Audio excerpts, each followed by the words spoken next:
A biblioterapia, como o próprio nome diz, é uma terapia pelos livros, onde o terapeuta, na verdade, é o próprio livro, não o profissional que está por trás e que ajuda, que facilita, que indica obras.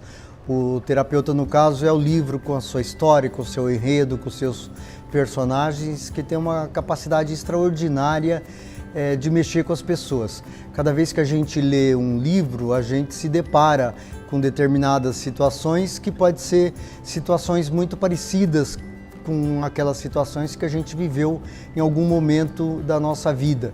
Então ele acaba mexendo com a gente, cutucando com a gente, mexendo com as emoções, faz com que essas emoções venham à tona.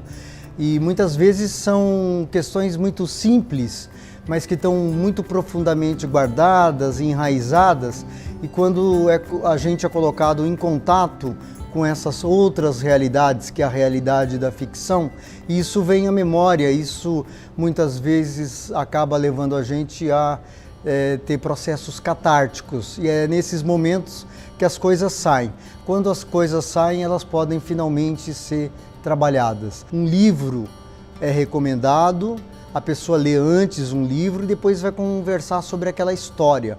Por isso que tem biblioterapeutas, por exemplo, que atende seus pacientes em cafés, em livrarias, no parque, na praça, num shopping center, em algum lugar que possa ter tranquilidade para conversar, para ouvir e as pessoas se colocarem. Quando a biblioterapia acontece em grupos, às vezes esse livro é lido na hora, um conto, uma crônica, algo que seja capaz, durante o tempo aí de mais ou menos uma hora e meia, ler a história, as pessoas poderem falar sobre ela. É importante a gente observar que os livros, que a leitura, tem vários papéis, tem várias finalidades na nossa vida.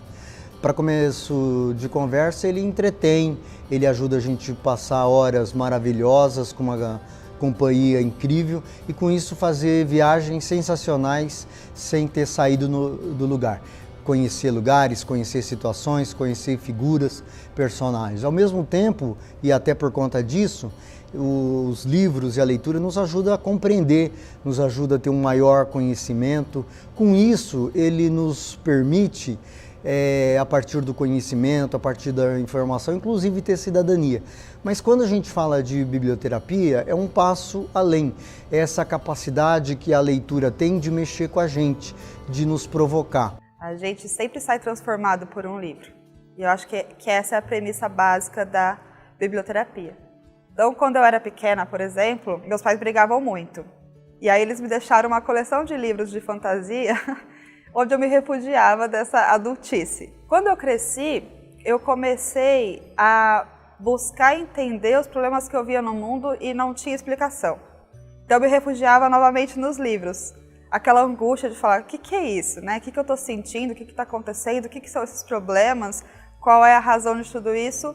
Eu ia novamente buscar nos livros e entender. Eu pratico a biblioterapia profissionalmente há 1 ano e meio. Não na forma como eu esperava, que seriam os atendimentos individuais, né? Quando eu fiz o curso, era isso que eu pretendia. Mas como uma surpresa ainda melhor, porque hoje eu trabalho na coordenação de um projeto que leva a biblioterapia para 1.000 idosos no estado de São Paulo. Então, biblioterapia não é uma aula de literatura, biblioterapia não é gramática, biblioterapia é provocar, induzir o leitor ou o ouvinte daquela história a se manifestar, a pensar a respeito, a fazer ilações internas com suas próprias situações de vida, se comparar com os personagens, entender o problema de um personagem e um problema que ele próprio vivencia ou um dia vivenciou e estabelecer parâmetros, estabelecer comparações. Ter a compreensão que não é só ele que vive aquele problema, aquela situação e que muitas vezes leva ele a raciocinar da seguinte maneira: se alguém tinha um problema parecido com o meu e resolveu e se safou dessa e deu um passo e seguiu a vida adiante, eu também posso. A biblioterapia ajuda muito nesse sentido. A biblioterapia, ela impacta a vida das pessoas em todas as dimensões, inclusive no bem-estar físico. E ela contribui no bem-estar físico trazendo ânimo.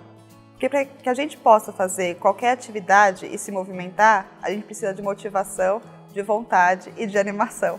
Então a gente tem relatos e depoimentos dos participantes muito significativos, né? A gente recebeu de uma participante, por exemplo, que fazer parte do clube de leitura e a biblioterapia tem salvado ela do isolamento. Ela sente que tem salvado não só a mente, mas também a alma dela, né? E que ela tem se sentido mais animada e com muito mais coragem. E as pessoas podem, por exemplo, ir até uma biblioteca do SESC e pegar um livro, conversar com o bibliotecário, com as pessoas que atuam nas bibliotecas, sobre um livro, sobre um determinado tema. Então eu estou querendo trabalhar uma determinada questão do medo, por exemplo, medo do escuro, medo disso, medo da vida. E o bibliotecário certamente vai recomendar alguma obra que tenha a ver com aquele tema e você vai poder, de alguma maneira, já experimentar os benefícios da biblioterapia. Dá para fazer isso sozinho? De alguma maneira dá, sempre dá, é o que a gente faz ao longo da vida. Ou aquele amigo da gente que chega e fala, olha, quero dar uma dica, um toque de um livro que você podia ler, porque eu acho que vai te fazer bem. Esse cara está sendo, na verdade, um biblioterapeuta amador, dando toque de um livro que ele leu, fez bem para ele, ou ele tomou conhecimento de alguém que leu e está falando para você porque ele conhece, porque ele ouviu você contar de um problema ou conhece a tua situação e está te ajudando com o livro. Então a biblioterapia também acontece nesse caso.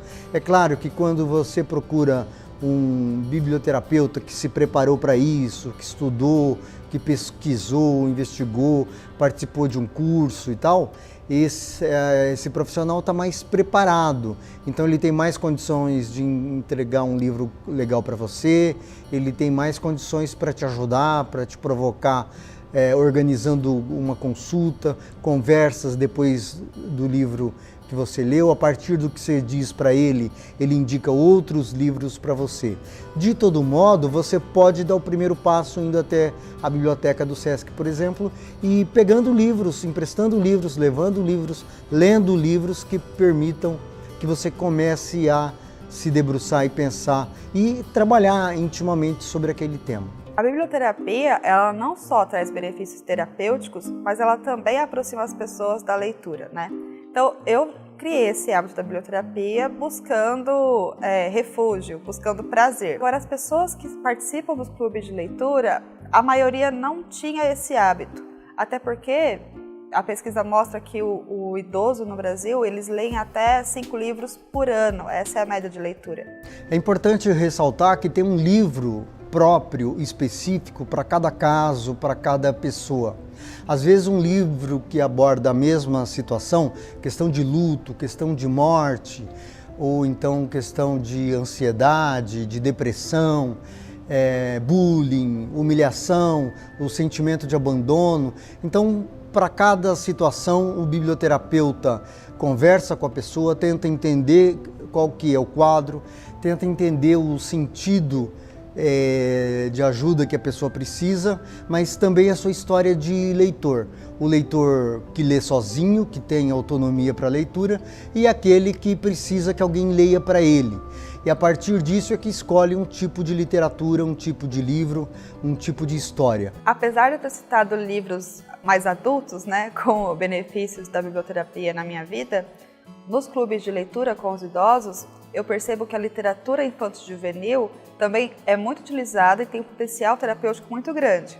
Porque as biblioterapeutas mais experientes, elas gostam muito desse tipo de leitura na biblioterapia, porque acessam um lugar emocional que a gente às vezes na vida adulta bloqueia.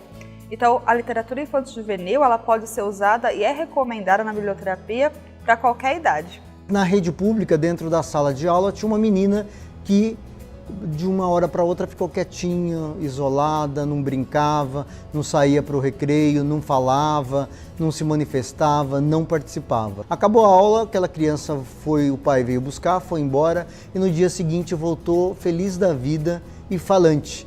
E já chegou na entrada da sala de aula e disse para a professora: tia, eu vou contar uma coisa muito legal que aconteceu comigo. A minha mãe me ama.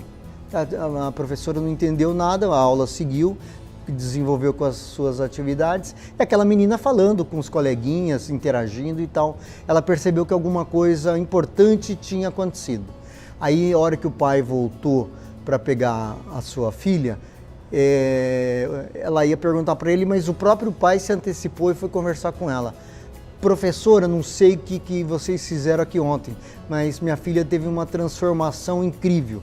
Eu e a mãe dela nos separamos, a mãe dela saiu de casa e a partir daí ela passou a ficar triste, acantoada, não falava, não interagia. E ontem, de uma hora para outra, ela chegou falante. E o que aconteceu? Aí a professora contou, eu contei ontem e dramatizei a história da Dona Baratinha. E a menina fez uma ilação de uma coisa com outra, associação, e se libertou daquela dor.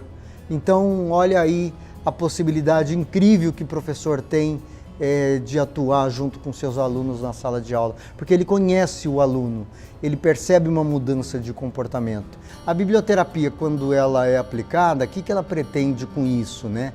Ela, em primeiro lugar, ela pretende fazer com que aquele leitor, ou aquele ouvinte, no caso de pessoas que contam umas para as outras, ela não lê diretamente, mas a primeira coisa, que o problema que ela tem não é só dela. O tipo de problema é vivenciado por outras pessoas também.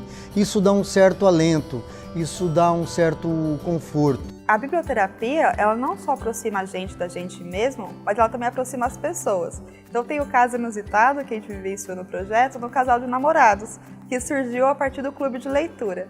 Então, quando ainda o clube era físico, né, eles se encontraram no espaço, que era um centro-dia do idoso na cidade de Guarulhos. Tiveram essa paixão à primeira vista e hoje continuam se encontrando virtualmente no clube de leitura que passou a ser virtual, mas estão esperando a vacina para poder se encontrar pessoalmente. Se você pega milênios e milênios passados, muitas coisas, muitos ensinamentos, muitas filosofias, no campo da filosofia, no campo da religião, em várias áreas do saber humano, são contadas histórias, são contadas parábolas que têm um poder muito forte, fala mais do que milhões de palavras de forma discursiva.